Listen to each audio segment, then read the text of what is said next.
Bismillahirrahmanirrahim. Assalamualaikum warahmatullahi wabarakatuh. Salam, semoga kita semuanya sehat.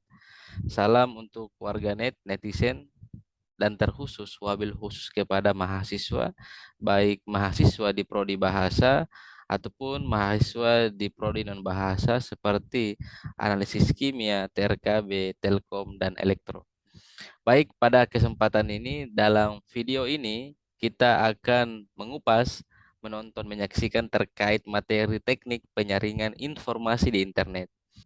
Ketika mahasiswa diberikan amanah penugasan tugas untuk mencari materi, untuk mencari referensi, dan kemudian membuatkan sebuah laporan atau PowerPoint PPT. Kemudian ditanyai bagaimana sumber referensinya, bagaimana mendapatkan referensi, maka tak kala jawaban mahasiswa adalah bersumber dari Kompas, Pajar, Wikipedia, dan blogger secara individual. Kami sebagai pengampu mata kuliah tidak mengharamkan Wikipedia dan Kompas dalam pencarian referensi. Cuma banyak karya tulis ilmiah yang dapat dijadikan rujukan yang valid seperti pencarian di Google Scholar yang kita dapat jumpai buku, jurnal, artikel, dan beberapa karya tulis ilmiah.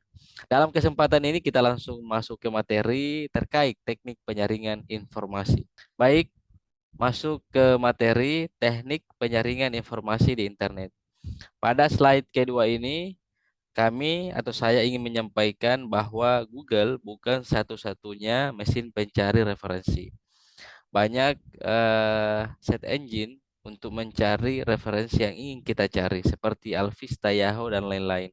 Cuma yang sering digunakan oleh halayak tentunya lebih kepada Google. Ya, saya menyampaikan kepada mahasiswa bahwa kalau kemudian adik-adik mahasiswa mencari referensi, itu tolong jangan masuk ke Google yang secara telanjang. Dalam tanda kutip, saya menggunakan istilah atau penamaan Google yang telanjang. Karena kalau kita masuk di Google, itu semua menunjukkan apa kata kunci yang Anda masukkan. Kalau di Google Scholar itu lebih terkhusus karena Google Scholar dia fokus kepada buku, jurnal atau hasil penelitian. Otomatis sebelum karya atau tulisan ini dimasukkan ke Google Scholar itu sudah melewati reviewer dan lain-lain, sudah melewati tahap perbaikan dan lain-lain. Oke, baik. Ini yang saya maksud Google sebagai Google umum yang sebagai telanjang tanpa kita harus masuk yang lebih terkhusus yaitu Google Scholar. Masuk ke ranah bagaimana menggunakan waktu kita supaya efektif, selektif dalam pencarian informasi.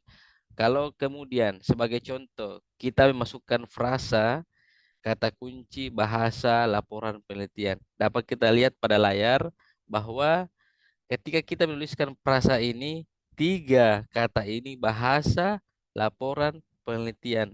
Maka Google akan mencari dan menampilkan 31.700.000 referensi yang mahasiswa dapat baca. Kemudian kalau kita mencari referensi dengan mata kuliah lain, harus ditugaskan dengan mata kuliah lain, belum lagi praktikum dan seterusnya. Berarti kita punya waktu tidak efektif. Banyak waktu terbuang hanya untuk mencari referensi membaca yang bukan terkhusus pada apa yang kita cari. Bahasa laporan penelitian ini Google munculkan 31 juta sekian.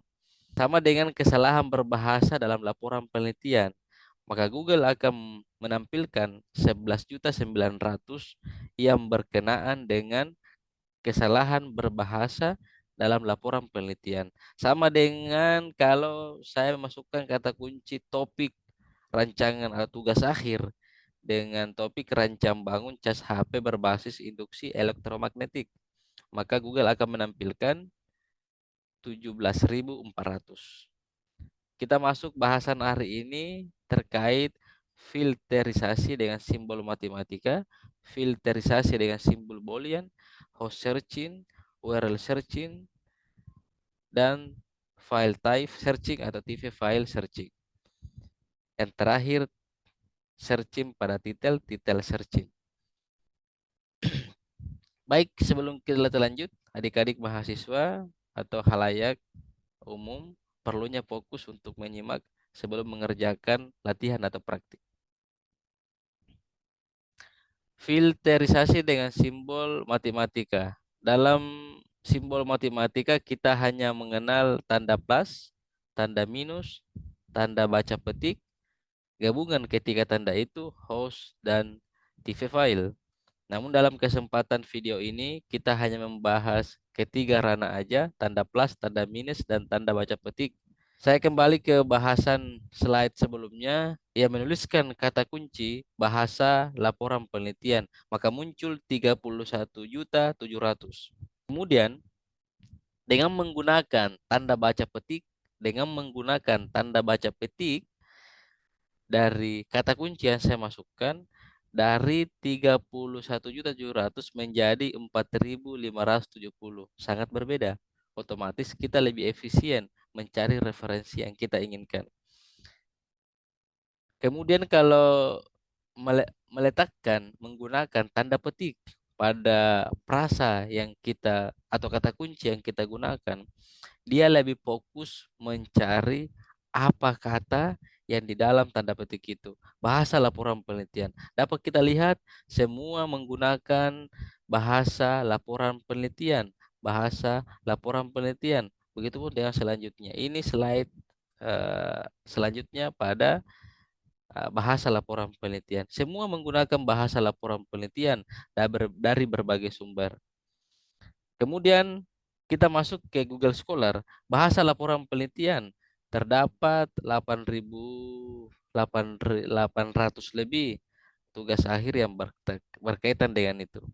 Yang terakhir, kenapa saya lebih menyarankan pencarian referensi dari Google Scholar, karena ini sumber referensi secara nasional yang peneliti, dosen punya karya, punya buku, punya jurnal ini diupload dan diunggah di sini sebagai kekaryaan dalam dunia dosen.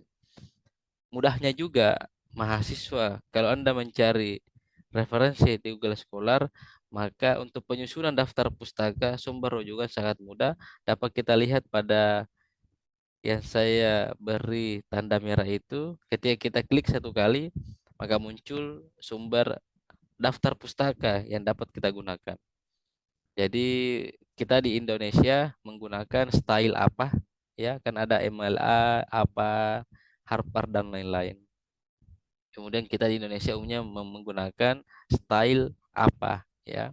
Jadi langsung dibuatkan daftar pustakanya. Berbeda kalau pencarian Google secara umum, maka kita harus membuat berbentukan Mendeley dan lain-lain, ya. Itu mungkin untuk hari ini. Terakhir, penggunaan itu terkait tanda petik. Sekarang beralih ke penggunaan tanda plus dan minus, ya. Ketika saya menuliskan Raffi Ahmad, maka muncul Nagita, muncul siapa yang dekat dengan Raffi Ahmad, dan seterusnya. Ini muncul apa namanya, beberapa foto yang mungkin dekat dengan Raffi Ahmad, ada Nagita, ada keluarga, dan lain-lain. Ketika saya menuliskan Ragita Ahmad spasi minus Nagita, maka yang dimunculkan oleh Google Raffi Ahmad saja sampai ada Nagitanya. Berarti Google akan fokus mencari Raffi Ahmad tanpa mencari yang lain. Dapat kita lihat, ini hanya pemberitaan terkait Raffi Ahmad tanpa ada pembahasan Nagita lagi. Sama dengan kalau Anda menggunakan bahasa laporan spasi minus penelitian, maka Google akan menampilkan bahasa laporan saja, bukan dalam bentuk penelitian. Terakhir, yang ingin saya sampaikan bahwa dalam pencarian di search engine, mesin pencari referensi materi, tanpa kita menggunakan filterisasi dengan simbol matematika, maka waktu kita tidak efektif. Kenapa?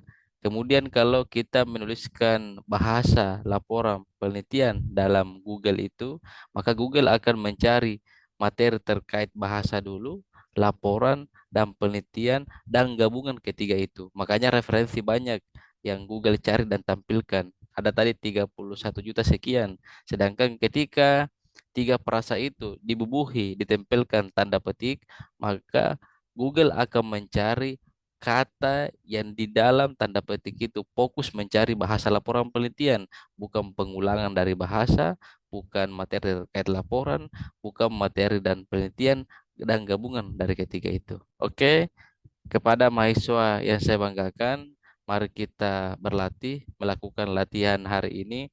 Bagaimana kemudian pencarian referensi. Yang kedua, bagaimana menulis kutipan yang sinkron ke daftar pustaka. Bagaimana menulis kutipan yang lengkap dihubungi dengan footnote atau catatan kaki. Itu mungkin demikian. Billahi fisabilil haq, fastabiqul khairat. Salam, wassalamualaikum warahmatullahi wabarakatuh. Salam sehat, salam akademis.